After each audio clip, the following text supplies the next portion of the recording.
Hi everyone, welcome to education point. So जैसे कि आपको पता है कि हम क्लास 12 की एनसीईआरटी जो है हिस्ट्री की उसे कवर कर रहे हैं एंड उसके जो है सेकंड पार्ट के राइट 12th क्लास की जो एनसीईआरटी है उसका सेकंड पार्ट का जो है 4 चैप्टर तक हम यहाँ पे जो है टोटली कंप्लीट कर चुके हैं and today we are going to start the chapter number 5 that is about the kings and chronicles. जो किंग्स थे यहाँ पे कौन से किंग, मुगल्स के राइट। मुगल रूलर्स चौथे 16 एंड 17 सेंचुरी की हम ऑलरेडी बात कर रहे थे। हमने 4 चैप्टर में जो है टोटली इसके बारे में ही जो है बात की है एंड अब जो है जितने भी मुगल्स थे, मुगल रूलर्स थे, उनके किंग्स के नेम हो गए, उनके बारे में जो क्रोनाइकल्स हैं, क्रोनाइकल्स क्या हो गया, जो टेक्स्ट है यहाँ पे उनके द्वारा लिखवाए गए हैं एंड जो कि उनके कोड्स के बारे में हमें इंफॉर्मेशन प्रोवाइड करवाते हैं, उनके एडमिनिस्ट्रेशन के बारे में हमें यहाँ पे इंफॉर्मेशन प्रोवाइड करवाते हैं एंड इवन जो लॉ वगैरह हर एक चीज किस तरह से थी यहाँ पे राइट, उसके बारे में हमें ये क्रोनाइकल जो है वो बताते हैं एंड ये क्रोनाइकल्स जो है ना इवन इन रूलर्स के द्वारा ही जो है खुद ही यहाँ पे लिखवाए गए थे। जो कोर्ट राइटर्स होते हैं ना, इनके जो कोर्ट्स हुआ करते थे यहाँ पे, तो वहीं के जो राइटर्स थे उनसे ही जो है इन्होंने ये क्रोनाइकल्स को लिखवाया था। तो मोस्टली जो हमारे पास टेक्स्ट अवेलेबल है ना वो ये क्रोनाइकल्स ही है जो कि इन रूलर्स ने खुद ही यहाँ पे लिखवाए थे। ऑल्दो हमारे पास और भी टेक्स्ट अवेलेबल है जो कि दूसरे लोगों ने जो है यहाँ पे लिखे थे, बट मोस्टली हमारे पास जो है ना इन रूलर्स ने जो खुद ही यहाँ पे टेक्स्ट लिखवाए थे वो अवेलेबल है, जिसे हम एज ए सोर्स यहाँ पे यूज करते हैं मुगल्स के बारे में जानने के लिए। तो ये चैप्टर जो है इसका नेम है kings and the chronicles of the Mughal courts and time period है 16th एंड 17th सेंचुरी। तो 4th चैप्टर में हम यहाँ पे बात कर चुके हैं अबाउट द एग्रीकल्चर सोसाइटी। जैसे कि आपको पता है कि जो मुगल्स थे वो यहाँ पे एग्रीकल्चर एक्सपेंशन के ऊपर जो है ज्यादा फोकस कर रहे थे, क्योंकि उन्हें पता था कि यही एक तरीका है जिसके थ्रू जो है वो अपने रेवेन्यू को ज्यादा बढ़ा सकते हैं। तो इसके ऊपर ही उन्होंने यहाँ पे ज्यादा फोकस किया था। तो हमने पीजेंट्स के बारे में बात की थी एंड इवन विलेज हेडमैन जो होते हैं उनके बारे में बात की थी, उनके क्या रोल्स एंड रिस्पॉन्सिबिलिटीज होती हैं वो देखा था। जमींदार्स की हमने बात की थी एंड उसके अलावा यहाँ पे आर्टिजन्स होते हैं विलेज में, उनके बारे में बात की थी एंड उसके अलावा यहाँ पे कुछ एरियाज ऐसे भी होते हैं यहाँ पे एक तरह से एक्सपेंशन नहीं की जा सकती है, खेती नहीं की जा सकती है, तो वो थे फॉरेस्टेड एरिया। हाउएवर वो भी यहाँ पे हमें कई सारी जो प्रोड्यूस होते हैं वो प्रोवाइड करवाते थे, वो भी व्यापार किया करते थे, जो फॉरेस्ट प्रोड्यूस का जो है वो व्यापार किया करते थे। तो ये सारी चीजें हम यहाँ पे 4 चैप्टर में कवर कर चुके हैं। आइए अब बात करते हैं about the kings and the chronicles. तो ये जो है चैप्टर नंबर 5 है। तो जैसे कि हम पहले भी देख चुके हैं कि जो मुगल एम्पायर के रूलर्स थे ना वो अपने आप को जो है एक तरह से ये बोलते थे कि हमें जो है भगवान ने यहाँ पे रूल करने के लिए भेजा है over the large and the heterogeneous populace. Although this grand vision was often circumscribed by the actual political circumstances, it remained important. However ये जो ग्रैंड विजन था कि हमें जो है यहाँ पे डिवाइन ये जो देवता है उन्होंने रूल करने के लिए भेजा है, उन्होंने हमें यहाँ पे अपॉइंट किया है। तो ये जो ग्रैंड विजन था ना इस तरह का, उस समय की पॉलिटिकल सिचुएशन को अगर हम यहाँ पे देखें तो ये ग्रैंड विजन जो थे वो उस समय में इंपॉर्टेंट भी थे। ये जो है ना लोगों की सहानुभूति जो है वो एक्वायर करना चाहते थे, अपनी प्रजा जो है उसकी सहानुभूति को जो है ये एक्वायर करना चाहते थे। तो पॉलिटिकल सर्कमस्टांसेस की अगर हम यहाँ पे बात करें तो उसके अकॉर्डिंग जो है ना इस तरह के जो विजन होते हैं वो इंपॉर्टेंट ही थे। सो अब क्या था, one way of transmitting this vision, अब ये वाला जो विजन है उसे लोगों तक पहुंचाना भी है कि जो है हमें भगवान ने यहाँ पे रूल करने के लिए भेजा है। तो ये विजन जो है लोगों तक किस तरह से पहुंचाते थे, किस तरह से ट्रांसमिट करते थे, वो उसके लिए जो है इन्होंने कई सारी डायनेस्टिक हिस्ट्रीज जो होती है ना वो यहाँ पे लिखवानी स्टार्ट कर दी थी। डायनेस्टिक हिस्ट्री में इनकी जो डायनेस्टी थी, इनके इनके जितने भी यहाँ पे रूलर्स यहाँ पे रहे हैं उनकी हिस्ट्रीज को इन्होंने यहाँ पे लिखवाना स्टार्ट कर दिया एंड लोगों में उसे बंटवाना स्टार्ट कर दिया, सो दैट कि लोग पढ़ के यहाँ पे ये जान ले कि हमें जो है यहाँ पे रूलर भगवान ने बनाया है, उनके बिहाफ पे हम यहाँ पे रूल कर रहे हैं। तो इवन मुगल किंग्स जो है ना उन्होंने कोर्ट हिस्टोरियंस जो हैं वो भी यहाँ पे हायर किए थे to write the accounts and these accounts recorded the events of the emperor time. तो ये जो अकाउंट्स है, ये जो टेक्स्ट है ना, उसमें हमें क्या चीजें देखने को मिलती हैं, जो रूलर होते हैं, जो एम्परर होते हैं ना, उनकी लाइफ टाइम के जो भी इवेंट्स यहाँ पे हुए थे वो सारे जो है रिकॉर्ड करके इन कोर्ट हिस्टोरियंस के द्वारा जो है वो रखे गए थे। So in addition their writers collected the vast amount of information. अब तो एक तो ये चीज यहाँ पे ऐड करते थे कि जो रूलर है उनकी लाइफ के जो भी इवेंट्स हैं उसे वो रिकॉर्ड करते थे। उसके अलावा यहाँ पे जो है ना उस रूलर के अंडर जो भी रीजन्स होते हैं, राइट, उस सभी की जो एक वास्ट अमाउंट ऑफ इंफॉर्मेशन जो है उससे भी वो कलेक्ट किया करते थे, सो डैट कि जो रूलर्स है ना वो उस इंफॉर्मेशन को पढ़ के जो है अच्छे से अपने एरिया को गवर्न कर सके। मीन जहाँ का वो रूलर होता है उस एरिया के बारे में हर एक इंफॉर्मेशन, हर एक फैक्ट को जो है ना वो यहाँ पे उस अकाउंट में साथ में लिख देते थे, सो डैट कि जो है जो रूलर्स हैं वो अच्छे से अपने डोमेन को गवर्न कर सके।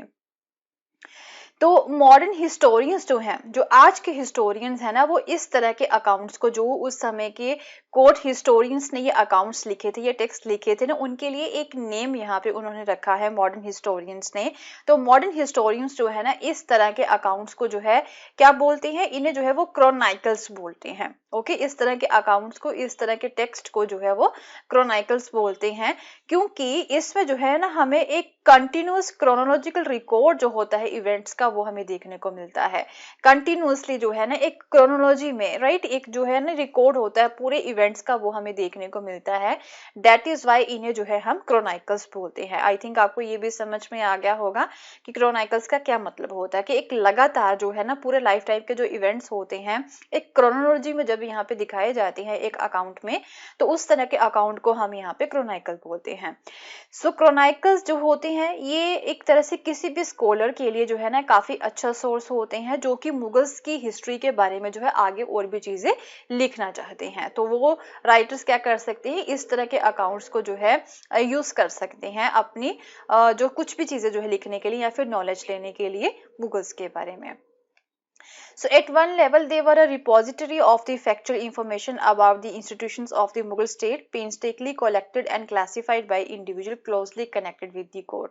तो हम ये बोल सकते हैं कि ये जो chronicles होते हैं ये factual information की एक repository होते हैं, and मुगल states के बारे में हर एक चीज़ इसमें हमें जो है देखने को मिल जाती है, क्योंकि इस repository में जो भी information ऐड की गई है उसे काफ़ी जो है मुश्किलों से कलेक्ट किया था उस समय के जो राइटर्स थे, कोर्ट हिस्टोरियंस थे, एंड उसे जो है क्लासीफाई भी इन्होंने यहाँ पे किया है। So they therefore give us a glimpse into how imperial ideologies were created and disseminated. तो ये जो chronicles होते हैं वो हमें ये भी बताते हैं, वो हमें एक ये भी glimpse देते हैं कि जो imperial ideologies थी, राइट, उसे किस तरह से बनाया गया था एंड उसे किस तरह से जो है इम्प्लीमेंट यहाँ पे किया गया था, लोग किस तरह से यहाँ पे फॉलो कर रहे थे उन आइडियोलॉजीज को। सो इस चैप्टर में हम क्या जो है बात करेंगे मुगल एम्पायर के बारे में, जो ये वर्किंग्स है, जो भी यहाँ पे ये अकाउंट्स है ना, उसी के बारे में ही जो है हम यहाँ पे बात करेंगे इस पर्टिकुलर चैप्टर में, चैप्टर नंबर 5 में।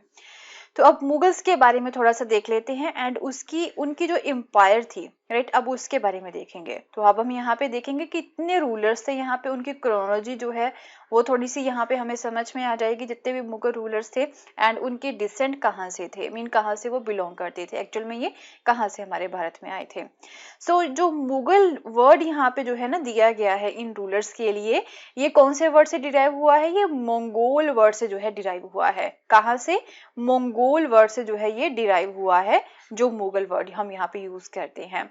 दो टुडे द टर्म, तो आज की अगर हम यहाँ पे बात करें तो मुगल टर्म जो है ना वो हमें एक तरह से ये बताती है कि जो डायनेस्टी थी या फिर जो एम्पायर थी वो कितनी बड़ी थी, राइट। हमें अगर हम मुगल्स की बात करें ना तो हमारे माइंड में जो है झटपट यही चीज आती है कि ये जो एम्पायर थी वो कितनी बड़ी थी, कितनी ग्रैंडियर थी। ओके, बट हाउएवर जो मुगल्स थे वो अपने आप को जो है मुगल्स कहलवाना जो है बिल्कुल भी पसंद नहीं करते थे, वो अपने आप को जो है टिमुरिड्स बोलते थे।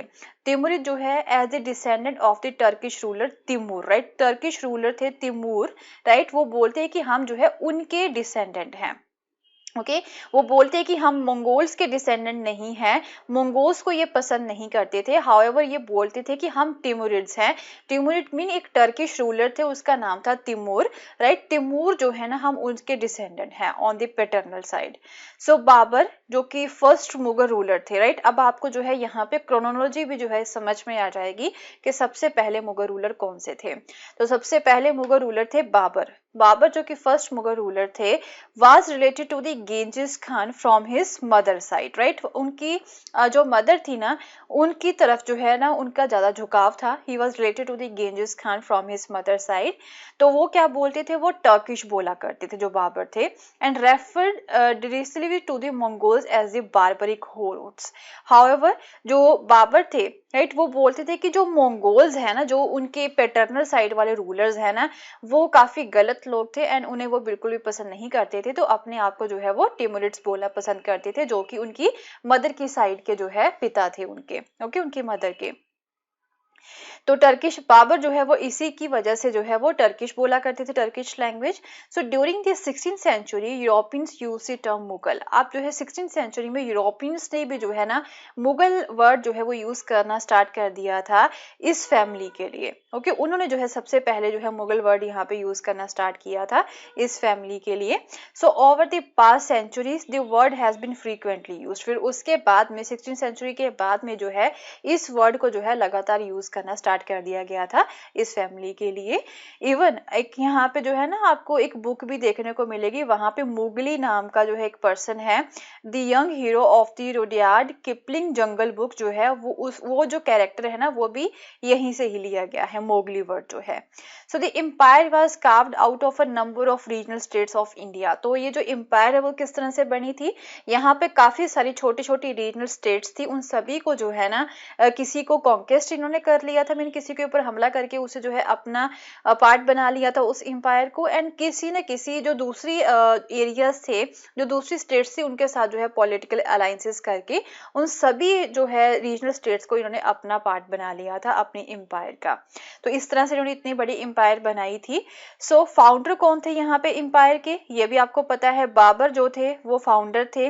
उनका पूरा नाम था Jahangiruddin Babur and was driven from his central Asian homeland Fergana. तो फरगना जो है ना एक तरह से सेंट्रल एशिया में, वहां से जो है ये भारत में आए थे, क्योंकि उस समय में उज्बेक्स जो थे ना यहाँ पे, उनके साथ जो है इनका युद्ध चल रहा था। तो उज्बेक्स ने जो है बाबर को यहाँ पे ये जो मंगोल्स थे उन्हें वहां से भगा दिया था सेंट्रल एशिया से, एंड जो है ये कहाँ पे आ गए थे, ये भारत में आ गए थे वहां से भाग के।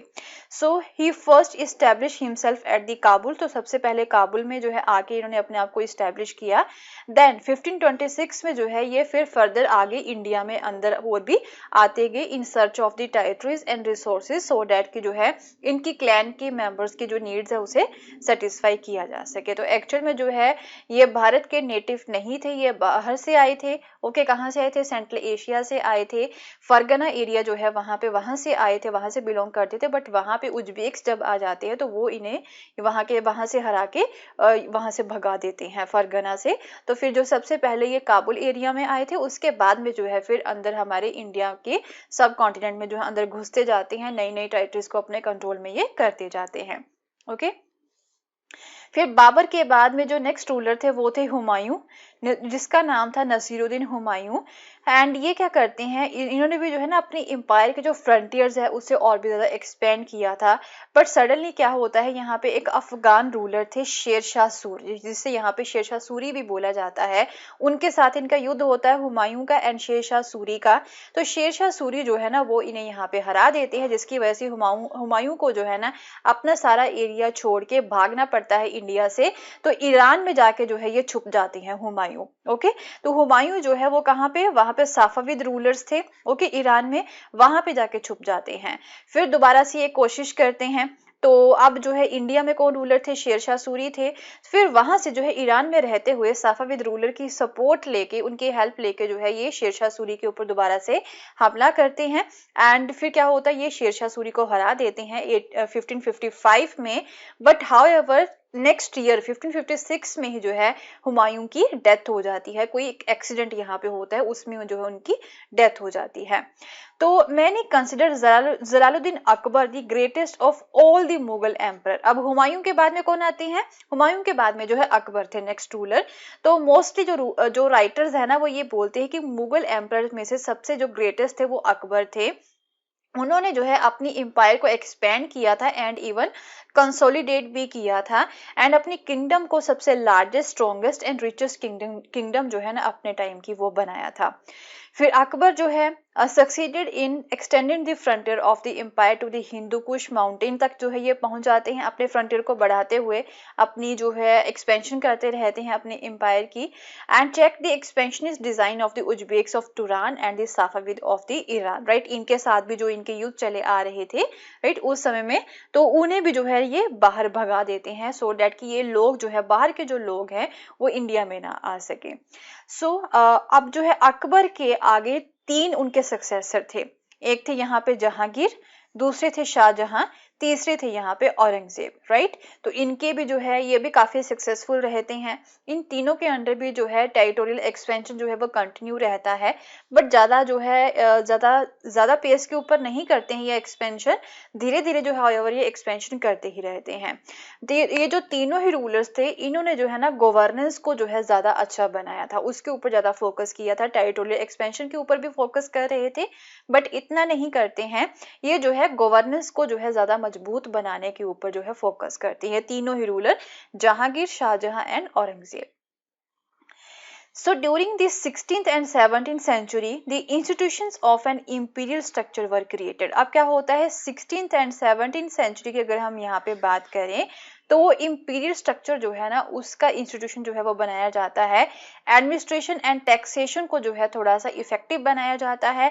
उसके बाद में कोर्ट जो है ना वो काफी उसे जो है ना मजबूत यहाँ पे बनाया जाता है। जो मुगल पावर जो थी ना वो कहाँ पे थी, वो कोर्ट में थी, ओके। तो उसे जो एक विजिबल सेंटर बनाया जाता है of the Mughal power was the court. तो यहाँ पे इस कोर्ट में, मुगल कोर्ट में पॉलिटिकल अलायंसेस जो होती, संधियां होती दूसरे राज्यों के लोगों के साथ, एंड जो रिलेशनशिप्स होते वो यहाँ पे बनाए जाते थे, हिरार्कीज जो होती हैं वो यहाँ पे डिफाइन की जाती थी।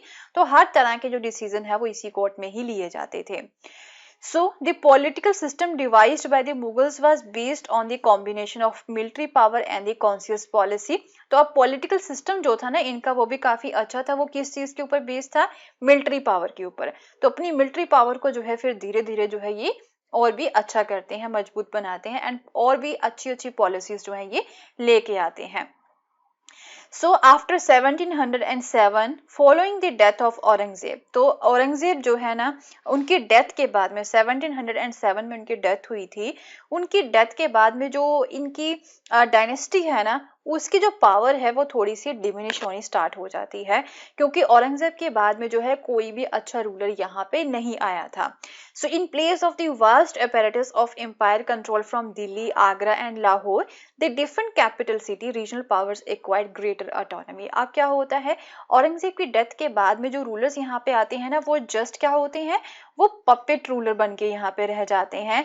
तो जितने भी यहाँ पे गवर्नर्स बनाए गए थे ना पहले वाले रूलर्स के द्वारा, वो गवर्नर्स के पास जो है ना अब ज्यादा पावर आ जाती है एंड फिर वो क्या करते हैं, वो गवर्नर अपने हिसाब से इन रूलर्स को, इन पपेट रूलर्स को जो है चलाते हैं, ओके। तो ज्यादा सक्सेसफुल रूलर्स यहाँ पे नहीं आए थे। फिर धीरे धीरे जितना भी एरिया इनके अंडर था ना वहां पे छोटी मोटी नई स्टेट्स जो है वो बनी स्टार्ट हो जाती हैं। यहाँ पे गवर्नर्स हुआ करते थे इनके, जो इन्होंने अपने अंडर रखे हुए थे मुगल्स ने, वो इंडिपेंडेंट हो जाते हैं ना, अपनी स्टेट जो है वो अपने कंट्रोल में कर लेते हैं, ओके। सो 1857 में जो लास्ट रूलर थे ना इनके डायनेस्टी के, वो कौन से थे, वो थे बहादुर शाह जफर टू। तो उन्हें भी जो है ना ब्रिटिशर्स के द्वारा जो है ओवरथ्रो कर दिया गया था। इनके बारे में हम जहाँ पे जो नेक्स्ट थर्ड पार्ट है ना इसका 12th क्लास की NCERT का थर्ड पार्ट जो है उसमें कवर करेंगे बहादुर शाह जफर के बारे में, क्योंकि उनका सामना जो है ब्रिटिशर्स के साथ हुआ था। तो ब्रिटिशर्स ने जो है ना यहाँ पे उन्हें भी यहाँ से उनकी गद्दी से हटा दिया था। सो अब क्रॉनिकल्स की जो है प्रोडक्शन किस तरह से होती है, ये जो टेक्स्ट यहाँ पे लिखे गए थे इनके द्वारा उसकी प्रोडक्शन किस तरह से होती है वो देखते हैं। So the chronicles commission by the Mughal emperors are an important source for studying the empire and his court. तो ऑब्वियसली ये जो क्रॉनिकल्स हैं वो जो है हमारे लिए एक इम्पॉर्टेंट सोर्स बनता है एम्पायर के बारे में जानने के लिए एंड कोर्ट के बारे में जानने के लिए. So they were written in order to project a vision of an enlightened kingdom to all those who came under his its umbrella. तो मोस्टली यहाँ पे कोर्ट जो हिस्टोरियन थे उनके द्वारा ही जो है क्रोनिकल्स लिखे गए थे. तो वो किंगडम को जो है ज़्यादा उनकी तारीफ ही यहाँ पे कर रहे हैं. At the same time they were meant to convey to those who resisted the rule of the Mughal that all resistance were destined to fail. तो उसमें जो है ना फिर ये भी बताया गया था इन टेक्स्ट में उन लोगों को दबाने के लिए जो लोग यहाँ पे रेजिस्ट करते थे, जो मुगल्स के खिलाफ थे ना, उन लोगों को भी डराने के लिए ये टेक्स्ट लिखे थे. एंड उसमें उन टेक्स्ट में जो है ये लिखा गया था कि जो भी लोग यहाँ पे रेजिस्ट करेंगे, मीन उनके खिलाफ यहाँ पे खड़े होंगे मुगल्स के खिलाफ, उनकी डेस्टिनी में पहले ही ये लिखा हुआ कि उन्हें फेल होना ही होना है, कि मुगल्स के सामने यहाँ पे कोई भी खड़ा नहीं रह सकता है. ओके, तो ये टेक्स्ट जो है यही बताते हैं. So although the rulers wanted to ensure that there was an account of their rule for the posterity, तो rulers जो है वो ये चाहते थे कि हर एक चीज जो है ना उनके रूल की वो यहाँ पे ऐड होनी चाहिए, वो ये श्योर करते थे rulers. So the author's of the Mughal chronicles were invariably कॉटियर्स. तो ऑब्वियसली आपको बता ही चुकी हैं कि जो मुगल क्रॉनिकल्स के ऑथर्स हैं वो कॉटियर्स ही थे, जो मुगल कोर्ट्स में यहाँ पे काम करते थे लोग. एंड जो भी हिस्ट्रीज यहाँ पे उन कॉटियर्स ने लिखी हैं वो क्या है, रूलर की लाइफ में जो भी इवेंट्स यहाँ पे हुए थे वो लिखे गए हैं, उनकी फैमिली के बारे में लिखा गया है, कोर्ट के सीन्स यहाँ पे लिखे गए हैं, नोबल्स के बारे में, वार्ड्स के बारे में, एंड इवन जो एडमिनिस्ट्रेटिव अरेंजमेंट्स होती हैं उसके बारे में हमें इंफॉर्मेशन मिलती है. तो इन क्रॉनिकल्स के टाइटल भी ऐसे ही हैं, जैसे कि अकबरनामा हो गया, तो ऑब्वियसली अकबर के समय में इसे लिखा गया होगा. शाहजहां नामा हो गया, शाहजहां के समय में लिखा गया था. आलमगीर नामा हो गया, उनके समय में इसे लिखा गया था. That is the story of the Akbar, Shahjahan and Alamgir. हम ये बोल सकते हैं, इसका मतलब तो यही निकलता है. Suggest that in the eyes of the authors the history of the empire and the court was synonymous with that of the emperor. तो हमें ये जो है पता चल जाता है अकबरनामा को पढ़ के कि ये जो हिस्ट्री यहाँ पे लिखी गई है ना वो अकबर के समय की हिस्ट्री यहाँ पे लिखी गई है. तो शाहजहां नामा को पढ़ के हमें ये पता चलता है कि जो हिस्ट्री यहाँ पे लिखी गई है वो शाहजहां के समय में लिखी गई है. राइट. सो नेक्स्ट हो गया आप टर्किश टू दी पर्सियन. तो जैसे कि आपको हम बता ही चुके हैं कि बाबर जो है वो सबसे पहले जो है कौन सी लैंग्वेज बोला करते थे, वो टर्किश लैंग्वेज जो है वो बोला करते थे. तो फिर धीरे धीरे जो है उन्होंने पर्सियन लैंग्वेज को जो है बोलना किस तरह से स्टार्ट किया था. तो जैसे कि आपको पता है मुगल कोर्ट के जितने भी क्रॉनिकल्स हैं उसे पर्सियन लैंग्वेज में जो है लिखा गया है. हाउएवर इनकी जो नेटिव लैंग्वेज थी वो कौन सी थी, वो टर्किश थी. ओके, ये जो है टर्किश लैंग्वेज बोला करते थे. हाउएवर जितने भी क्रॉनिकल्स है वो पर्सियन लैंग्वेज में लिखे गए हैं. सो इनसे पहले, मुगल से पहले यहाँ पे जो है ना सल्तनत थी. ओके, दिल्ली के सुल्तान थे यहाँ पे. तो उनके अंडर जो है ना ये जो लैंग्वेज थी पर्सियन लैंग्वेज वो काफी ज्यादा फ्लरिश हुई थी. It flourished as a language of the court. उन्होंने जो है दिल्ली के सुल्तान ने पर्सियन लैंग्वेज को जो है ना एक तरह से कोर्ट की लैंग्वेज के तौर पे फ्लरिश करवाया था. And even alongside the north Indian languages specially Hindavi and its regional variants. तो यहाँ पे टर्किश लैंग्वेज होगी, उसके अलावा जो कुछ और नॉर्थ इंडियन लैंग्वेजेस थी जैसे कि हिंदावी लैंग्वेज हो गई या फिर उसके जो रीजनल वेरिएंट्स होते हैं उन्हें भी काफी ज्यादा फ्लरिश करवाया था. तो जैसे कि आपको पता है मुगल्स जो थे वो चागताई टर्क्स थे by the origin. Chagatai Turks हो गए, मीन इनका जो डिसेंडेंट है वो कौन सा है, गेंजिस खान के ये एल्डर सन के आगे बेटे हैं. ओके, वहां से जो है इनका डिसेंडेंट है. तो Turkish was there mother tongue. Turkish जो है इनकी मदर टंग थी. तो फर्स्ट रूलर जो थे Babur, they wrote poetry and his memoirs in this language. तो बाबर ने जो है ना यहाँ पे टर्किश लैंग्वेज में ही जो है सारी चीजें यहाँ पे लिखी हैं, अपने अकाउंट्स वगैरह जो भी है वो इसी में ही लिखे गए हैं. It was the Akbar. However जब अकबर यहाँ पे आते हैं उन्होंने जो है पर्सियन लैंग्वेज का यूज करना सबसे पहले स्टार्ट किया था. उन्होंने जो है मुगल कोर्ट की लैंग्वेज पर्सियन को बनाया था. And culture and the intellectual contacts with the Iran as well as the regular stream of Iranian and the Central Asian migrants seeking position at the Mughal court might have motivated the emperor to adopt the language. तो यहाँ पे क्या होता है कि अब दूसरे countries के जो लोग होते हैं वो भी इंडिया में आने स्टार्ट हो जाते हैं, जैसे कि ईरान के लोग हो गए एंड उसके सेंट्रल एशियन माइग्रेंट्स जो होते हैं वो इंडिया में आने स्टार्ट हो जाते हैं. तो वो क्या बोलते थे, वो पर्सियन लैंग्वेज बोला करते जाती थी। हो सकता है इसी की वजह से जो है ना अकबर जो है वो मोटिवेट हुए होंगे कि हम भी यहाँ पे पर्शियन लैंग्वेज का ही यूज करें, क्योंकि आसपास के मोस्टली जो लोग थे वो पर्शियन लैंग्वेज का यूज किया करते थे। एंड इवन उनसे पहले जो डायनेस्टी थी यहाँ पे, जो दिल्ली के रूलर्स थे पहले यहाँ पे, क्योंकि दिल्ली सुल्तान थे, उन्होंने भी जो है पर्शियन लैंग्वेज का ही यूज किया था।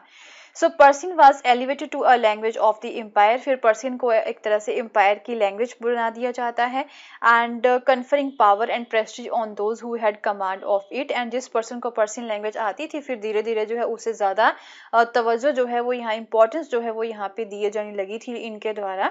एंड जो रूलर हैं वो फिर पर्शियन लैंग्वेज बोलना स्टार्ट कर देते हैं। रॉयल हाउस होल्ड में भी पर्शियन लैंग्वेज को बोला जाना स्टार्ट कर दिया गया था। Further it became the language of the administration at all levels. फिर एडमिनिस्ट्रेशन में भी जो है इस लैंग्वेज को यूज किया गया था। And accountants, clerks and other functionaries जो थे वो भी सभी यहाँ पे पर्शियन लैंग्वेज को जो है सीखना स्टार्ट कर देते हैं। Okay, so even when Persian was not directly used, however कई सारे ऐसे एरियाज भी थे यहाँ पे पर्शियन लैंग्वेज जो है डायरेक्टली यूज नहीं की जाती थी, बट इसकी वोकेबुलरी होगी, इसके जो आइडियम्स होंगे ना वो भी यहाँ पे हमें देखने को मिल जाते हैं। जैसे कि राजस्थानी रिकॉर्ड्स हैं, मराठी रिकॉर्ड्स हैं, या फिर तमिल जो ऑफिशियल रिकॉर्ड्स है ना वहाँ पे इसके इन्फ्लुएंस हमें देखने को मिल जाते हैं। So since the people using the Persian in the 16th and 17th century came from many different regions of the subcontinent and spoke other Indian languages also, Persian too become Indianized by observing the local idioms. तो धीरे धीरे अब क्या होता है, बाकी जो states के लोग हैं वो भी पर्शियन लैंग्वेज सीख जाते हैं, एंड उसमें इंडियन लैंग्वेज का भी टच आना जो है वो यहाँ पे स्टार्ट हो जाता है। ये इंडियनाइज हो जाती है पर्शियन लैंग्वेज। फिर उसके बाद में नई लैंग्वेज थी उर्दू, राइट, वो भी यहाँ पे आनी स्टार्ट हो जाती है। एंड मुगल क्रॉनिकल्स जैसे कि अकबरनामा हो गए तो वह रिटन इन दी पर्शियन, इसे जो है पर्शियन में लिखा गया था। Like Babur memoirs were translated from the Turkish into the Persian Baburnama. तो फिर जो पहले जैसे बाबर ने यहाँ पे टर्किश लैंग्वेज में लिखवाए थे अपने सारे अकाउंट्स, फिर उसे भी जो है ट्रांसलेट करके जो है पर्शियन लैंग्वेज में लिखा जाता है। तो कुछ संस्कृत टेक्स्ट थे उसकी भी ट्रांसलेशन यहाँ पे करवाई जाती है, जैसे कि महाभारत होगी, रामायण होगी, राइट, उसकी भी जो है ट्रांसलेशन यहाँ पे करवाई जाती है into the Persian language. And ये भी मुगल एम्परर्स ने ही जो है करवाई थी।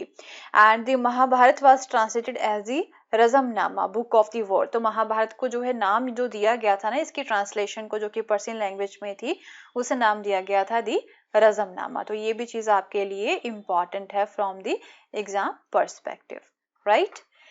So we'll continue with the same chapter in our next video। तो मुगल्स के बारे में कुछ और भी important aspects जो हैं वो हम आगे जाके जो है कवर करेंगे अपनी नेक्स्ट वीडियोस में। एंड अगर आपको मेरा